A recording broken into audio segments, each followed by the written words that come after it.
Today, we're diving into a philosophy that asks a pretty terrifying question.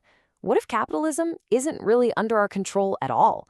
We're going to go on a journey from its classic origins all the way to the world of Bitcoin to understand this idea called accelerationism, the belief that the only way out of our current system is to slam the gas pedal and push it to its absolute breaking point. Okay, let's just start with a really mind-bending premise. I want you to forget everything you think you know about capitalism as just an economic policy. Instead, what if it's something else? What if it's a process that has its own agenda, almost like an artificial intelligence sent back from the future that's just using us, using humanity, as a kind of launch pad for its own totally inhuman destiny? I know, it sounds like sci-fi, but this exact idea is at the very core of a real and pretty influential philosophical movement. So to understand how anyone could possibly get to such a radical idea, we've got to rewind and go back to the beginning. We need to look at the first real attempts to figure out what actually makes capitalism, well, tick. So you've basically got two classic views that set the stage. On one side, you have Max Weber. He argued that capitalism was really a cultural thing, a spirit born from the Protestant work ethic, this super disciplined, rational devotion to your work. But on the other side, Karl Marx saw something much, much colder. To him, it was just this relentless, inhuman process. Capitalism wasn't a spirit at all. It was just a formula. You use money to make a commodity to make even more money. And in the process, it completely warps how we relate to each other. Okay, so then, fast forward to the 20th century, and a group of French philosophers take these ideas in a totally new, really radical direction. They looked at that inhuman process Marx described and saw something even weirder.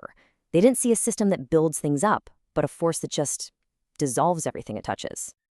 And this quote, wow, it just perfectly captures that shift in thinking. Suddenly, it's not about human intentions anymore. The question stops being, hey, how should we use technology? And it becomes, how is technology using us? It's this idea that technology is becoming its own thing, an autonomous agent that's starting to think for itself. Now, to really get where they're coming from, we need to wrap our heads around their key concept, the body without organs. I know, it sounds bizarre, but just imagine a block of marble before a sculptor has even touched it. It's just pure potential, right? No defined form, no function. Well, for the philosophers Gilles Deleuze and Félix Guattari, society is always trying to organize us, to carve us up into these predictable roles.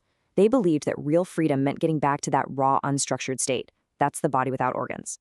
And this is where they made this absolutely stunning connection. They looked at capitalism and saw the ultimate force for creating this body without organs. They called it a deterritorializing machine because it just relentlessly breaks down traditions, cultures, beliefs, everything. It dissolves every stable structure we have into these raw flows of money and desire, pushing all of society toward that chaotic, unstructured state of pure potential. All right. This is where the story takes its most radical and, honestly, its most intense turn. A philosopher named Nick Land looked at what Deleuze and Guattari were saying and came to a pretty shocking conclusion. He thought, if capitalism is already dissolving everything anyway, why are we trying to stop it? Why not just push the pedal to the floor? So for Land, capital isn't about ethics or society anymore. It's just pure abstract speed. That's it. It's a runaway process that just eats every identity it comes across, national, cultural, even human, as it gets faster and faster. Its only real nature is to accelerate. And that brings us to the core definition, accelerationism. The whole argument is that trying to fight capitalism by hitting the brakes is totally pointless. Instead, the only way out is through. The idea is to accelerate its processes to their absolute limit, to force some kind of rupture that shatters human control and maybe, just maybe, unleashes a new post-human intelligence. I mean, this quote from Land really puts the end goal in the starkest terms you can imagine. It sees the very concept of a single, unified humanity as a limitation, a kind of monopoly that capital has to break apart. The endgame here isn't about making a better society for humans. It's the complete dissolution of the human species as we know it. Ideas this extreme, they don't stay locked up in philosophy journals for very long. They tend to mutate and escape out into the real world, into politics and technology, and they produce some very strange offspring. So one major political offshoot is this movement called the Dark Enlightenment. This group sees modern democracy, which they call the cathedral, as a total catastrophic failure. As our source material lays out, it completely rejects the idea of equality. You have key figures like Peter Thiel saying that he no longer believes freedom and democracy are even compatible. This philosophy ends up embracing elitism and has been connected to some deeply troubling ideas like racist social Darwinism. But for some of these thinkers, even this dark political philosophy wasn't the final destination.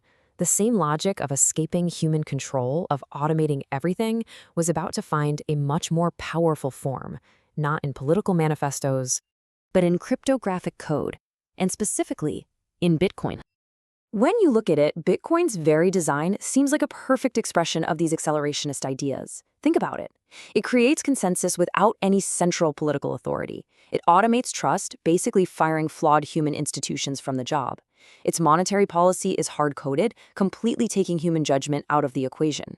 For accelerationists, Bitcoin is like the industrialization of government itself, a system where running things is just an automated output, not a messy human process. So where does all this leave us? Well, the path forward seems to be splitting, kind of like a fork in a blockchain's code, presenting us with these radically different potential futures.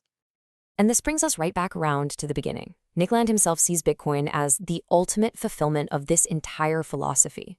By creating its own independent timeline, the blockchain, it basically detaches time itself from the natural world of human experience.